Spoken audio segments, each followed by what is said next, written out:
Today's stuff we're going to be learning is Yevamot Daf Zayin. Today's stuff is sponsored by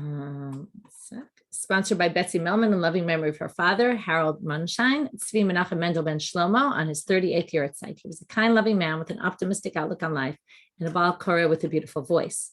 Today's stuff is sponsored by Julie Landau in loving memory of Melvin Landau. My father loved all kinds of learning and knew something about every topic. He never hesitated to help those in need. 12 years on, he is sorely missed. And today's stuff is sponsored in honor of Naomi Cohen on her birthday. Happy birthday from all your family in celebration of your birthday, but also to celebrate your dedication to Talmud study and general knowledge. Mazal tov.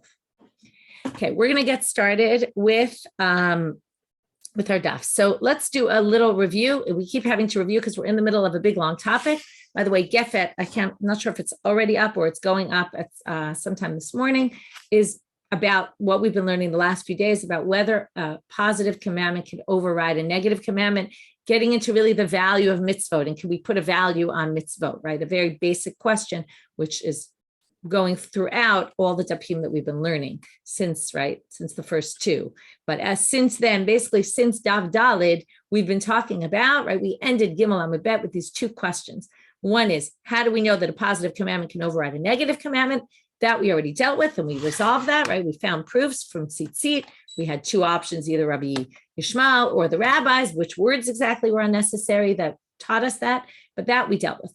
Now we've been dealing with, and unfortunately you're going to find out today that in the end we have no proof that a positive commandment can override a negative commandment when it's punishable by karet.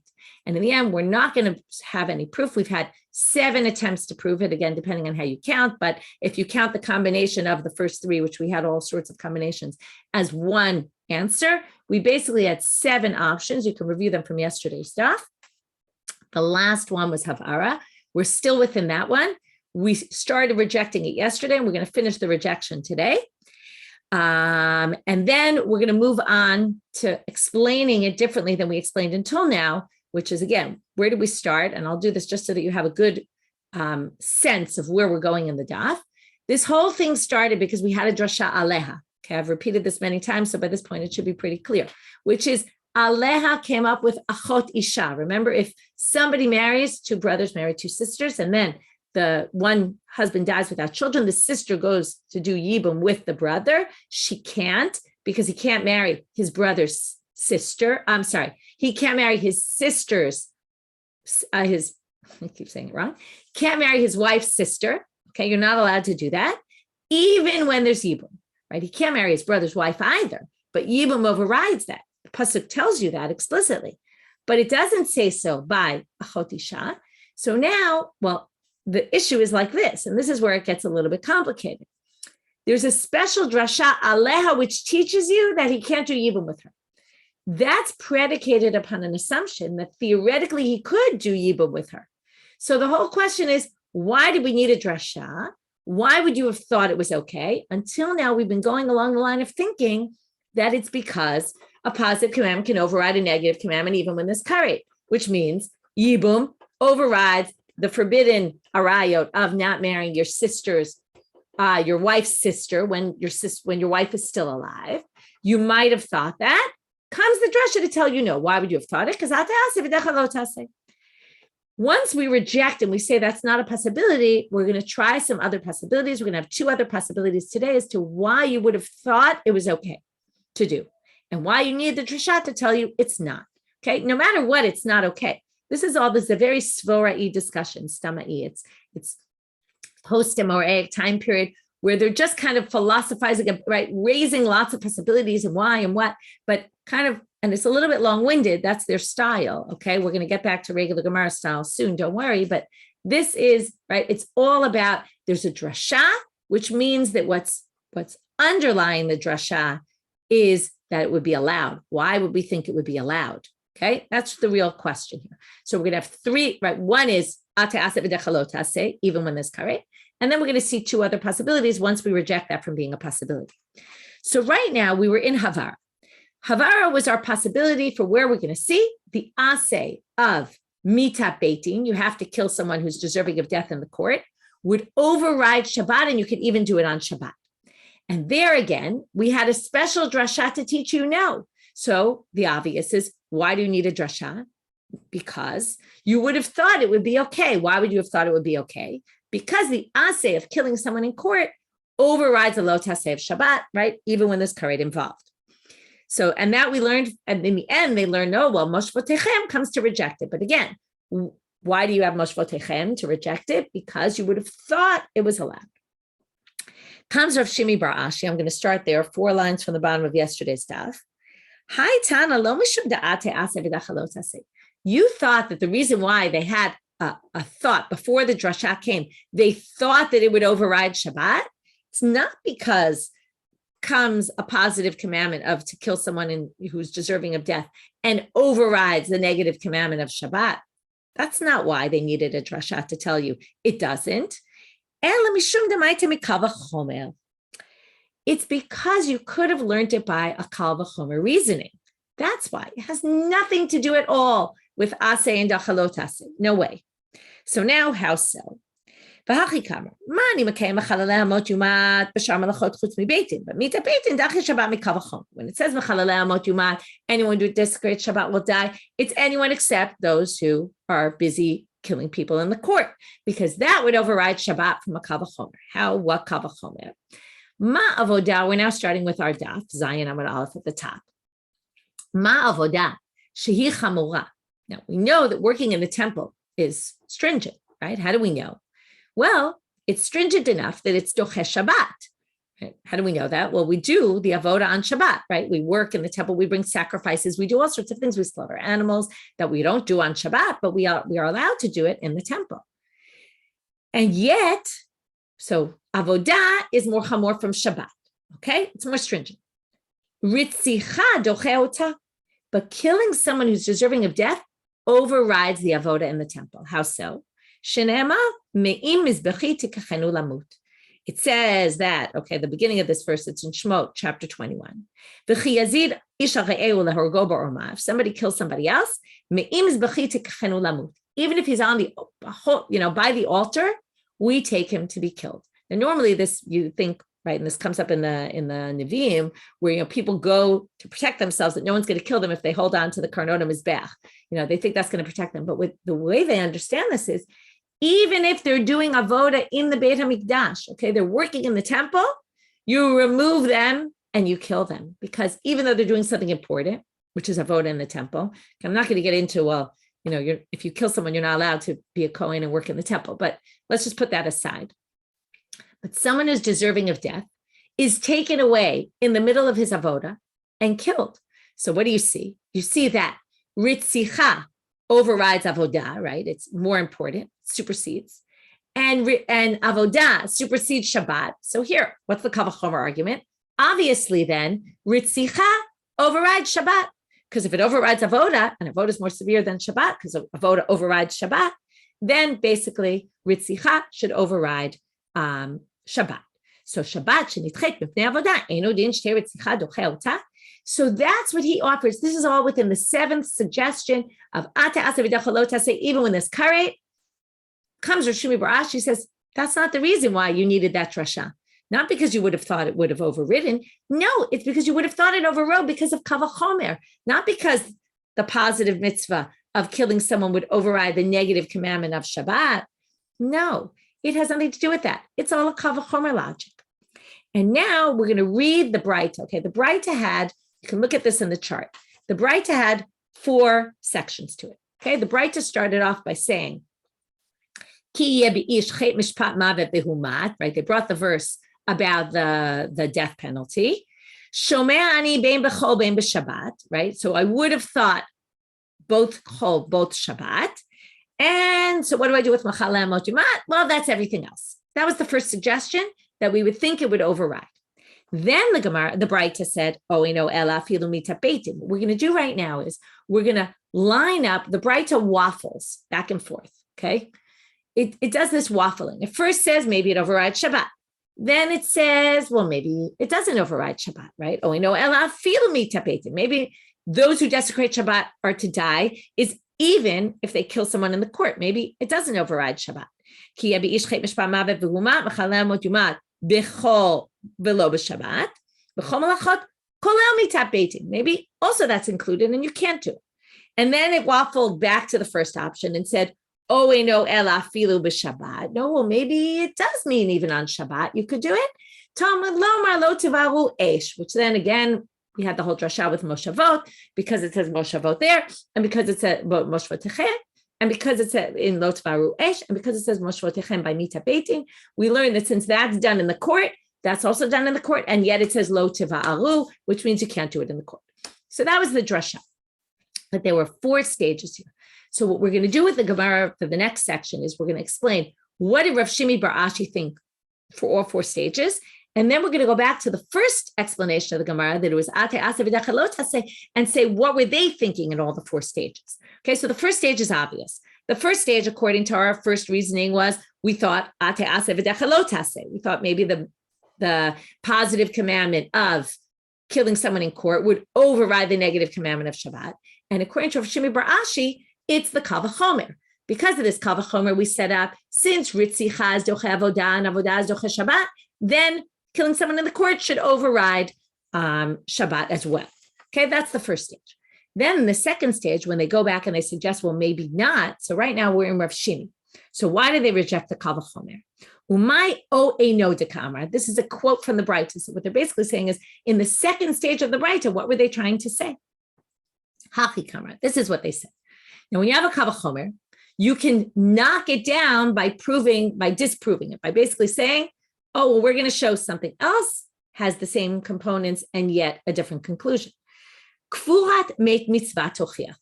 So the case where you have to bury someone who doesn't have a relative to bury them, okay, this is a very important mitzvah. It overrides a lot of mitzvah. There's a lot of drashot about them that meit mitzvah overrides all sorts of things.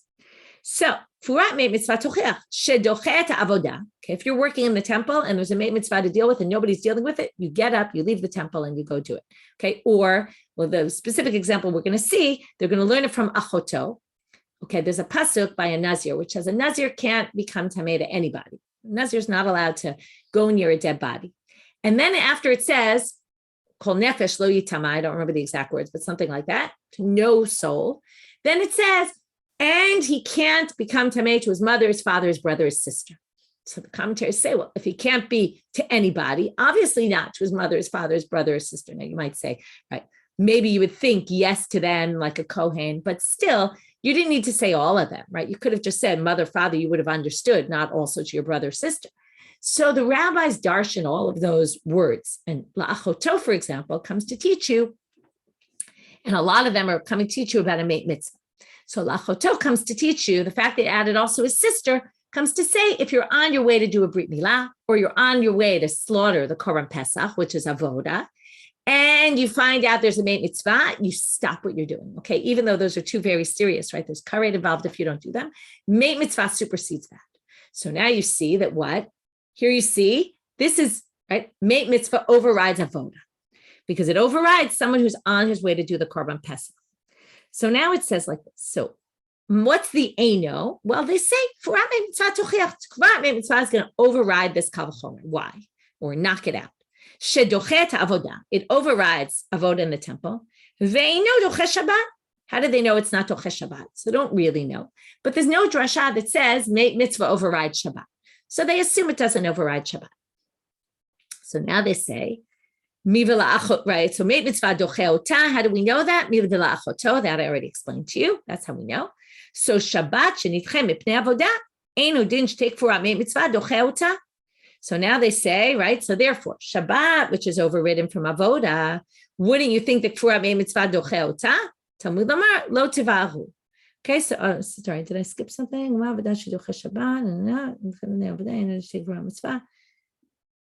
Second, I think I skipped something. Oh, sorry. I didn't read this well. I'm going back to the beginning. Sorry. That's stage 2. Okay, stage 2 is to say, furat meit mitzvah proves, even though it's doche avodah, and avodah is doche Shabbat, which was the kal v'chomer we built before, yet the meit mitzvah itself isn't doche Shabbat. So therefore, ritzicha is not going to necessarily override Shabbat. So that knocks out the kal v'chomer. Now they continue and they say, wait, so then what's the next stage? The next stage, they said, maybe it does override Shabbat. So what is that? Hadar amal. So when they kind of suggested it, but then, why'd they go back and waffle back to the first option? Kfurat meit mitzvah titche Shabbat mikav hachomer. We don't really know that meit mitzvah doesn't override Shabbat. We just didn't have a drasha to prove it. But maybe we could use the kav hachomer that we used by ritzicha that we suggested before, and maybe we could say it applies to meit mitzvah. Maybe we could say uma avoda shehi doche Shabbat ukfurat meit mitzvah doche ota. Again, we're going to say, right, kfurat meit mitzvah overrides avoda, and avoda overrides Shabbat. So maybe, and how do we know that? Mivila achoto. Therefore, Shabbat, because of the Pesach, someone who's on their way to do the Pesach, therefore, Shabbat shenitchem epnei avoda, didn't take kfurat meit mitzvah doche ota. So they basically, on the one hand, they said, there's no special drasha to tell us, therefore it must not override. On the flip, they say, maybe it does override mikav hachomer. So that's why we have two possibilities. How do we know which one's right? Right? We don't really know. Talmud lo tivaru. That's why we need the drasha to come and tell us what the real answer is, right? The drasha tells us it's not going to override. Okay? Forget meit mitzvah, right? Back to our topic. Lo tivaru tells us you can't kindle a fire in order to kill someone in the court on Shabbat because you're going to be mechalel Shabbat. You're going to desecrate the Shabbat. You can't desecrate the Shabbat to kill someone. Okay, but this was all premised on maybe there's a kal v'chomer. Okay, and not because of ate ase v'dachalotas. Now so what we did was we showed what was the logic in each of the stages. I'll just review very quickly. Kal v'chomer from ritzicha, since ritzicha is doch avoda and avoda is override Shabbat. You might have thought ritzicha itself would override Shabbat. Came the Brighton suggested, well, maybe not, because meit mitzvah will prove that we don't do that. And then the Gemara said, well, maybe meit mitzvah also overrides. Maybe we do use the same kav hachomer by meit mitzvah. We don't know. In the end, we have the drasha, which tells us what the halacha is. Doesn't override. So now they want to read the stages of the Braita, the waffling back and forth, according to the other interpretation, the first one about the ate ase v'dechalotas.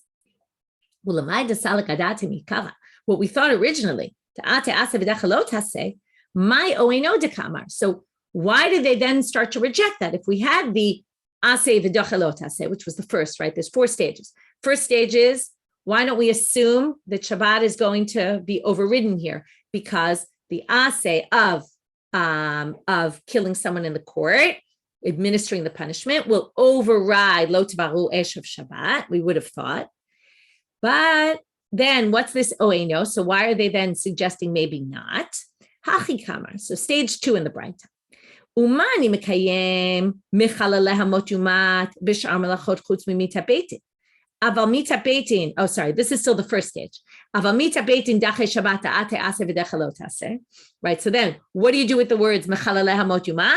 This is still the first stage. Sorry. This is the first stage where. What do you do with that? You say, oh, that's all other melachot other than mita beitin, because mita beitin will override Shabbat. Hadar Amar, second stage is Imor d'ambrina da'ate ase v'dache lo tase greda. Oh, wait, what's this waffling? Well, they say, who's to say exactly our question, that ase, a positive commandment, can override even a negative commandment with karet associated with it? Maybe it only overrides a regular negative commandment. Lo tase sheyesh bo karet mishamat le'didache. How do we know that it overrides a lo tase with karet involved? Now, stage 3 is to waffle back and go back to the first option, that it does override. So what's their logic then? And as they're trying to figure out what's the back and forth, why do they keep deliberating? So then they say, so the first stage is, ase dochelot ase, even when there's karet. Second stage is, maybe not when there's karet. Maybe it doesn't work for that.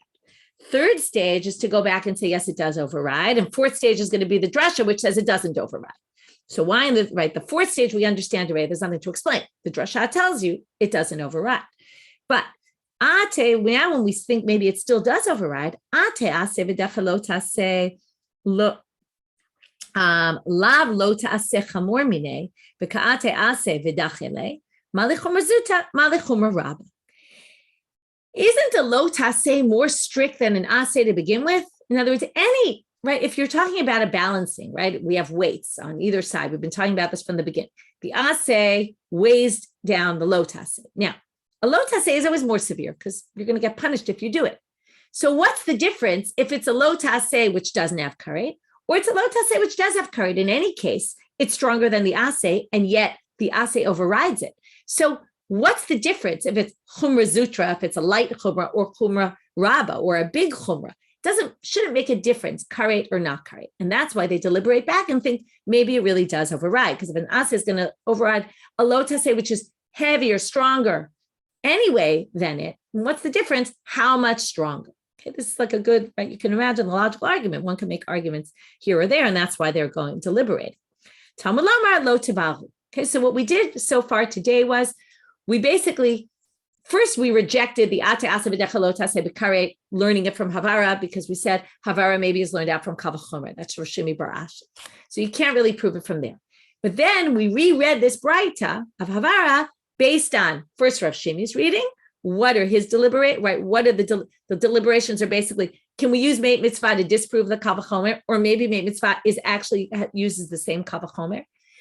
And then the second option was to read it through our first option, Ate Asa B'decha Lo Taseh, and the whole deliberation is, does it override when there's karet or only when it's a regular Lo Taseh, and back and forth there. But in the end, we're left with, we don't have any proof that an ase can override a lo taseh with karet. So everything that we've been trying to prove all along, we basically, the question that we asked at the bottom of Gimel Amud Bet, the first question that was asked, which is, how do we know, does this apply also when there's karet involved? We actually don't have an answer to. Okay, so we don't really know. In fact, the commentaries deliberate whether we really hold this way or not. Okay, so in any case, it's not clear from the Gemara, so we have to move on. So we need to come up, and today we're going to see two more suggestions as to why we needed a drasha of aleha, right? Until now, we kept thinking, why did we need it? Because without the drasha, you would have thought the aseh of Yibum will override the isur arayot of achot isha, right? Of if marrying your wife's sister. Now we're going to suggest two other possibilities, since we can't say Yibum will override because the aseh overrides a lo taseh even when there's karet. So let's try something else. Ela itzrich. Why did you need the drasha? You might have thought to have a high eshet ach. Remember, I'm going to keep going back to this so it's very clear. Yibum itself is isur arayot. Remember this? Because you're never allowed, even right, the difference between your wife's sister and your brother's wife, it sounds kind of similar, but right, your wife's sister, this man is married to a woman and he wants to marry also her sister, like Yaakov, right, who married Rachel and Leah, which according to what we're learning is asur to do. You cannot do that. That is one type of thing. The other is, and that it's only forbidden when your wife is still alive. If your wife dies, you can actually marry her sister. The brother's wife, you can never marry even if the brother dies. So if your brother dies childless, you're not allowed to marry his wife. But comes the Torah and tells you, you are anyway. So the Torah overrides a rayot. So now we have, the Torah overrides a rayot there. Maybe we can somehow, using one of the methods that we darshan the Torah with, maybe we could have learned from there to all the other cases. And that's why you needed a specific drasha by achot isha to tell you no. Remember, we learned it from achot isha, and then we learned from there to all the other arayot. So now, again, the question is, why would you have thought it in the beginning that you could learn? So they're going to suggest, you might have thought, to have a high eshet ach, the case of your brother's wife, which is permitted in Yibum, because the Torah permits it, would be a case of davar shaya bichlal. It was together with all the other arayot, right? In chapter 18 and 20 of Vayikra, when all the arayot are listed, it's listed together with them. And there's even a pasuk that combines all of them and says, oh, anyone who does all of these things will get karet. So they're all together in a generalization. V'yatsa min haklal. Okay, now, then just Eshet Ach, your brother's wife, is listed separately in Sefer Dvarim, where it says you're allowed to marry your brother's wife, right, in these circumstances. Now, when we have Davar Shaya Bichlal, V'yatsa min haklal, you have a case where there's a generalization, and then there's something specific. So, lo lelamed al atzmo yatsa, ela lelamed al haklal kulo yatsa. The rules of extrapolation of verses or exegesis of verses is that when you have something that was part of a generalization and then it's specific, when it is mentioned by itself, it's actually meant to be used as a paradigm to teach you about all the other cases. Okay, so that's what it means. It didn't come out just to teach about itself. So therefore, when Eshet Ach was singled out in Yibum, it must have been to include everything, not just itself, but anything like it, what's like it, all the other arayot, all the other forbidden relationships would also be permitted. So then again, how does it work? So that's what the drasha would tell you, this drasha of, the way of Esherach is mentioned separately to teach you that you can do Yibum, and it's actually teaching you about all the other cases. But then there's a unique drasha, aleha, which comes to say not. Okay, it doesn't work. But we don't care about the bottom line right now. We're all talking about why you needed that drasha in the first place, why you would have thought it was included. So you would have thought because of this. Ditanya, as it says in a braita. Yeah. What we're going to do now is off our topic. We're going to explain an example of a davar shaya bichlal v'yatsa min haklal l'lamed ala klal kulo. Okay, when you had a generalization and then you had a detailed, something very detailed, specific, and then it came to teach about everything that's like that specific item. So we're just going to prove that, and then we're going to go back and disprove this whole theory that we just set up. Okay, and basically say this case of a general and a specific is not the same as its typical use, and therefore we can't learn from here. Okay, and therefore we're going to reject this whole second option. Okay, so let's see. Ditanya. Okay, they don't bother repeating the whole thing because you know it already. Kate Sad, how does this work? So there's a verse in Vayikra which says, this is in our Parsha Shavua, Parshat Tzav. If you eat meat from a korban shlamim, v'tumato alav, and the meat is impure, you get karet. Okay. Now, halo shlamim bechlal kodashim ayu. Now, shlamim is a specific type of offering, a peace offering. This pasuk, now, this idea of not eating meat that's tameh from a sacrifice was already said, well, not already, it's said later on. Okay, it's in Vayikra chapter 22. I brought it on the sheet. In Vayikra chapter 22, verse 3, it says, Emor alehem ledorotechem, for future generations, ki ish asher yikhav mikol zarachem ela kodashim asher yakdishu b'nei Yisrael. Anybody who comes close to sanctified items that the Jewish people have sanctified, v'asher yakdishu b'nei Yisrael laHashem, to God, v'tumato alav, and it's tameh, you'll get karet. So we have these two verses. The second one that we just quoted is all about kodashim in general. Now, kodashim could be very general. It could mean sacrifices. It could mean anything you sanctify to the temple, the value of it, anything. We don't know exactly. So when it says specifically in our verse, shlamim, why did it? So there's a general and then there's a specific. So when it says the specific, the lama yatsu, in other words, shlamim were part of all kodashim. So why is there a verse specifically about them? La'kish alehem v'lomar lach, ma shlamim miyuchadim kodshei mizbeach, af kol kodshei mizbeach, yatsu kodshei bet habayit. They want to use that example to teach you which types of sanctified items were we referring to in Vayikra Kaf Bet. We were referring to only sanctified items that actually go on the altar, like a shlamim, as opposed to if you sanctify something for its value to use for upkeep of the temple. There's two, we're going to get to this when we learn all about kodashim and everything, but there's two tracks. There's things that go on the altar and things that and that's kedushat aguf, that the whole object is sanctified fully. Kedushat damim is the other category, like kedushat bet habayit, things that go for upkeep of the temple. Like I say, I'm sanctifying my couch to the temple. I'm not going to schlep my couch to the temple. I'm going to bring the value of it, and I'm going to put that amount of money into the temple, right? I'm going to bring it to the temple. So when you sanctify an item like that, my couch doesn't become sanctified. It does become sanctified, but not the body of my couch. The value of my couch becomes sanctified. So I have to bring that kind of money to the temple. So if I sanctify an item like that and it becomes impure, there's no problem. I don't get karet for it, right? Let's say it was an animal and I wanted to bring the value of my sheep. I wasn't actually bringing my sheep to the temple. I wanted to bring the value of it. So, and that sheep became impure. And I eat it. It doesn't make a difference because that's not kedushat aguf. Okay.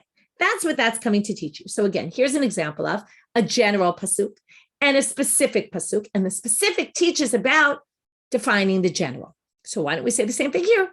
We have all the arayot are together. Okay. And then, right, hachanami, ha'eshet ish bichlal kol ha'arayot hayta. It was together with all of them. The lama yatzta, why did it then why was that the only one mentioned in Yibum, that you can marry your brother's wife, even though you're not generally allowed to? Maybe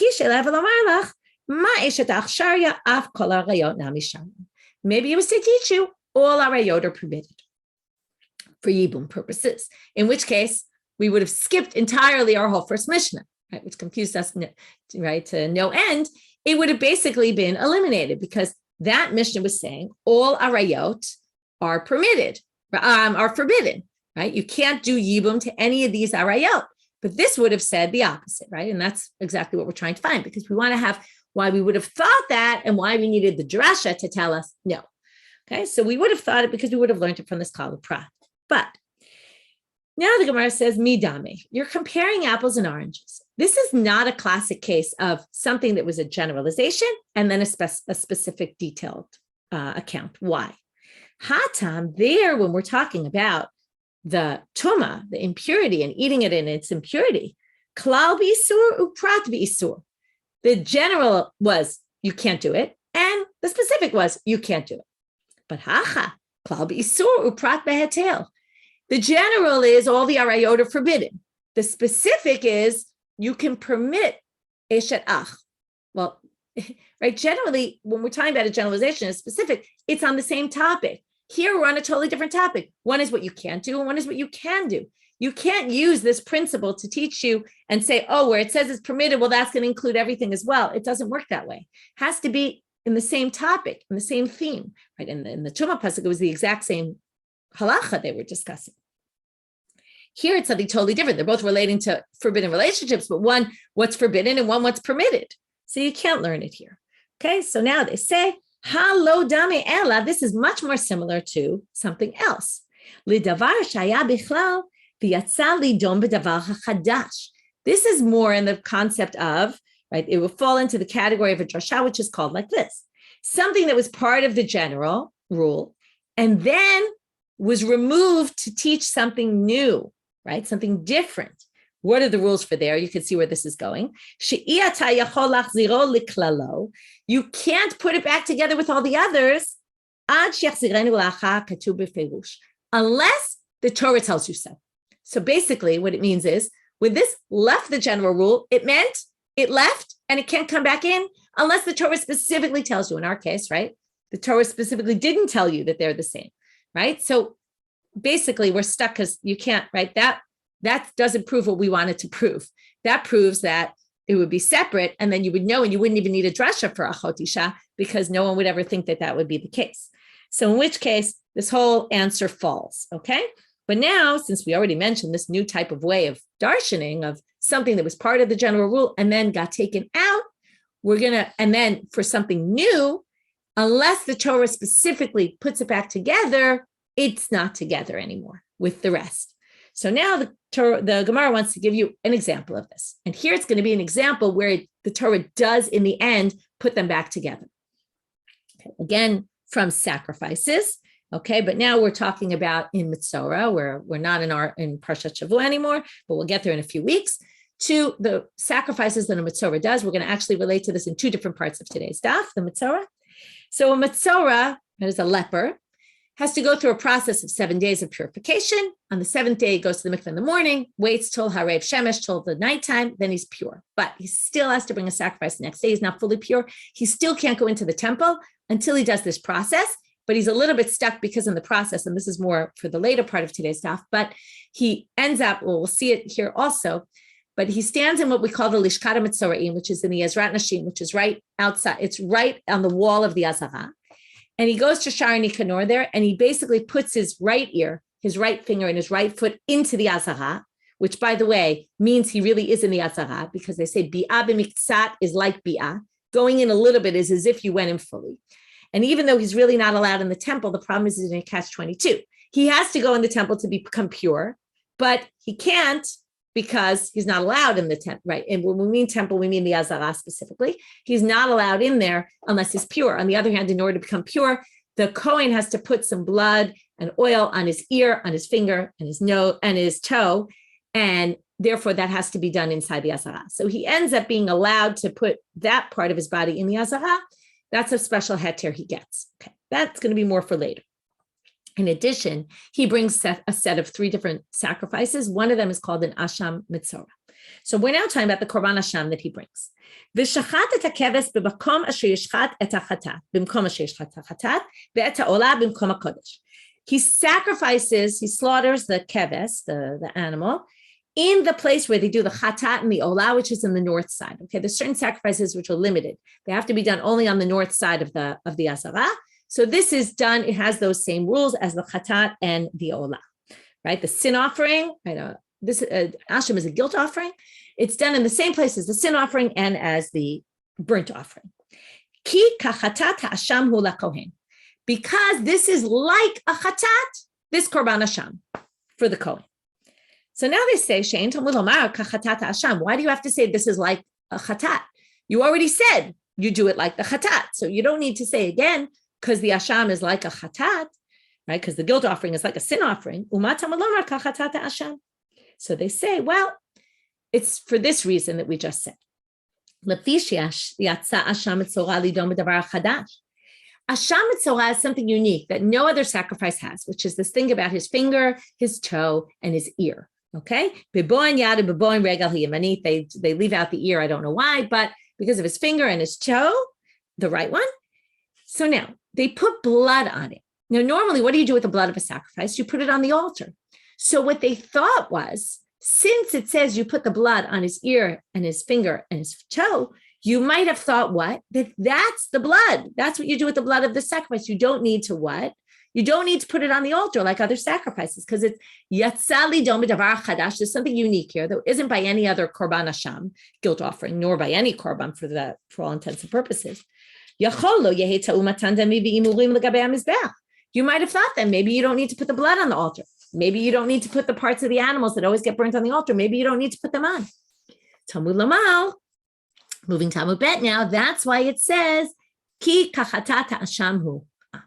Tells you, no. Remember it said, if it goes to teach something new, it's out, right? It's unique.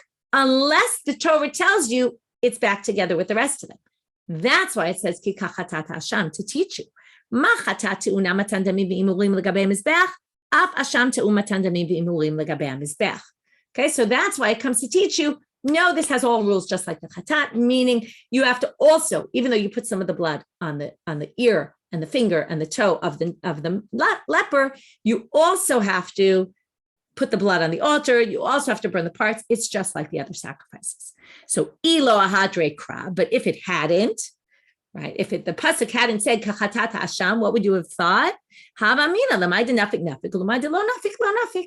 It separated it out from the rest of them, and maybe it has its own unique laws, and you wouldn't have known that had it not brought it back. So that was all just to prove this principle.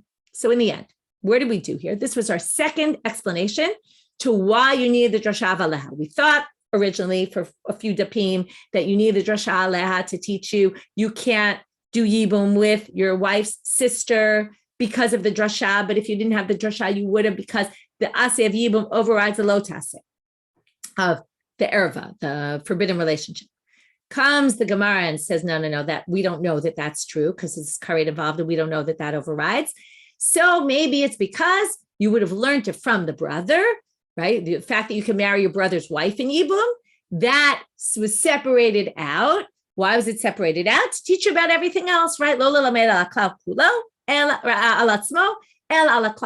came to teach you about everything. That's why you needed the drasha aleha. Gemara rejects that and says, no. This isn't a typical klal uprat, because the klal is about what's forbidden. The prat is about what's permitted. It's more like this Mitzvah case where it went to teach you something unique, a davar chadash, and then you really wouldn't have been able to learn from there. So we're still stuck with why aleha? Why do we need it? So option number 3 here. So I should have, I've needed to read one more line. Sorry. So by the Mitzvah, by the Asham, right? You would have thought what it went to teach, right? You would have thought it's unique and we don't learn. Hachanami, likewise here. So you would have thought by us, which again rejects that whole logic, which is Eshet Ach is permitted in the Torah. Only Eshet Ach is permitted, nothing else. So that's where we're back to square one. Option number 3. Well, you would have thought, again, if you didn't have the drasha of achot isha and aleha, that even in Yibum it's forbidden, you would have thought, why? A simple, You would have thought, we've seen this before, if the Torah tells you something in one place, we saw it, let's say, with tzitzit, right? Smichut taught you that ate ase v'dache lo ta'aseh in a regular lo ta'aseh. And from there, we learned to call it Torah kula, right? It built a paradigm. When something's mentioned once in the Torah, usually we say, if it's true there, it must be true for other things as well. So why don't we just say, Esharach was just an example, but really it means everything. Okay, and that's a different type of drasha, right? If you go with the drasha that we just mentioned last time, well, as we call it yasala lamet, right? If you use klalu prat and then you say, well, it went to teach something new, you wouldn't learn. But if you just say simply, let's just use a bameh matzinu, which is another word for a binyanav. Let's just take anything similar to esharach. What's similar to esharach? All the arayot. So since one arayot is permitted, let's just say any arayot are permitted, any forbidden relationships. So ma esharach miyab ma. So just like the Esharach, also any other like the Achot Isha. To which the Gemara again rejects. Midame, wait, but are those similar? Hatam Charisura Hachatrei Sure. Any Yibum is going to be Eshatach, right? There's no way to do it unless you're marrying your brother's wife. That's Yibum, right? A man is marrying his brother's wife. No way to look at it otherwise. So if you're going to now permit another forbidden relationship where it's not only his brother's wife, it's also his wife's sister, you're going to have two forbidden relationships, right? It's forbidden to her for two reasons. So you can't compare. If you're talking scales, right? You have one forbidden relationship of Esharach. We're going to permit, if two brothers marry two sisters and one man dies without children and the brother marries the wife, he's now going to be married to her for two forbidden reasons, right? Esharach, we're going to override. And we're going to override Achot Isha. He's the wife's sister. So that's not the same, right? One is one Isur. So if you're going to use this as a paradigm, it has to be to things that are similar, where there's one forbidden relationship. But every Yibum, if it's some other forbidden relationship, it's going to automatically be at least two forbidden relationships. So Hachatrei Isur, there's two forbidden things here. To which the Gemara says, that's not such a strong argument against it. We can support that because we could say, Ma'u detema, maybe you would say, Ho'il v'ishtere. Since they permitted one arayot, they permitted two. In other words, we have this concept, and now we're going to see it by Mitzvah, where once we permit one thing, you can permit more than one thing. In other words, once things, it's kind of this attitude, right? Once you're going to permit, well, you'll just permit more. Okay, where do we know this from? The Tanya. Mitzvah shachal shmini shalo be'erev Pesach. Okay, we have a leper, his 8th day is on Erev Pesach, which is totally fine because he'll be, right, he already purified himself yesterday. He waited for the sunset, for the 3 stars, everything's good. All he needs to do is his sacrifices in the morning. Korban Pesach is done in the afternoon. Perfect, he'll be ready. But what happens? Ra'ach keri bo bayom. He then has a seminal emission, and now he's stuck because he's impure. And as someone who has seminal emission can't go into the Azara, so now he's going to be stuck. But Taval, he went to the mikvah. So now he's in a status called a Tful Yom. But a Tful Yom, meaning he's waiting for sunset, but he did go to the mikvah, but he's waiting for sunset. Tful Yom can't go into the Azara. So he's stuck. Amru Chachamim, Afa Pisha Ein Tful Yom Acher Nichnas, even though normally we're not going to allow a Tful Yom, someone who went to the mikvah and is waiting for the sun to set to go into the Azara, Ze Nichnas, but we're going to let this guy go in. Why? Mutav Shiavo Aseh Sheyesh Bo Karet V'Yitcha Aseh She'en Bo Karet. The mitzvah aseh, there's 2 mitzvot aseh here. One is to do Pesach, and that has karet if you don't do it. The other is that when you're impure, you're commanded to leave the temple. You can't be in the temple. So he's got one mitzvah aseh to leave the temple, which doesn't have karet associated with it. And one that does have karet associated with it, which is to do the Korban Pesach. So we're going to basically let him override. We're going to basically allow the Tful Yom to go into the Azara. So in a minute, we'll explain why. Right now, we're in a total tangent, which is Rabbi Yochanan actually disagrees with this whole thing or with the premise of this. Rabbi Yochanan, even though Rabbi Yochanan's in a Moreh, he can't disagree with the Tana, but he must have had a Tanaitic source. And possibly, depending on the version of the text you have here, maybe he is quoting a Tanaitic source. Dvar Torah afilu ase lepe. Actually, a Tful Yom doesn't actually have to leave the temple, but from Torah law, it's only rabbinic. Okay, and that's why he doesn't even think this is such a question in the first place. Okay, the Tana Kama thought this was a big issue, or the Tana that we saw thought it was a big issue, but we're going to let it be overridden. He doesn't even think it's such an issue because he thinks not to go into the Azara when you already went to the mikveh and you're just waiting for sunset is not the biggest deal. Why? And they say, Maya Chatzer Chadasha, what's this new courtyard? It was the courtyard where they made up these new halachot. Okay, there's Machane Leviyah, Shechina. I'm not going to get it right. The Shechina is the Heichal. The Leviyah is the Azara. And they decided that a Tvul Yom can't go into the Azara. So it's all rabbinic anyway. But put him aside. The difference of the Nusach is some people say that it says here, my Chatzer Chadasha, I'm a Rebbe. And there was a Tanaitic opinion he was quoting and not Rabbi Yochanan, which makes more sense. Anyway, now Ula is going to explain that first halacha. So Rabbi Yochanan put aside, Amar Ula Matam, what's the reason? Why are we allowing him? And yes, I understand there's karet of Pesach. We want to make sure you keep Pesach. But still, on what halachic means allows us to do this? What halachic principle? So Ula says, Matam, what's the reason? Ho'il v'hutar l'tzarato, hutar l'kiruyo. Really, the tzarat, the leper is not supposed to go in there. But we allow him to put his ear and his finger and his toe in there. Why? Because he has no other choice, right? Once we permit that, so we permit the fact that he also had a seminal emission and he's really a Tvul Yom, we're going to allow that as well. So there you see this principle of once we permit it, we permit more, right? So even though really, if he just had carry, he wouldn't be allowed in. But since we have already, he's got a permission slip, oh, you can come in, we'll use that to get him in on the other account as well. So that would be applied to us as well. Since Eshet Ach, right, that's what we're going to use this Binyan Av. Since Eshet Ach is permitted, even though Achot Isha is now 2 arayot, once we permit a rayot, what's the difference if it's 1 or 2? Ho'il v'ishterei, ishterei. Okay, we're going to get back to this Ula tomorrow and try to say, is this really the same or not? Okay, with that, we'll finish for today. So what we really did in the end was we now have 3 suggestions, not just one about the Atayasa v'dechalot. We had L'lamed, right? The fact that Yatsam and Aklal was to teach about the rest. We rejected that also. And we now brought this third one, which is maybe it's just a Binyan Av from Eshet Ach, and then we can learn it from there.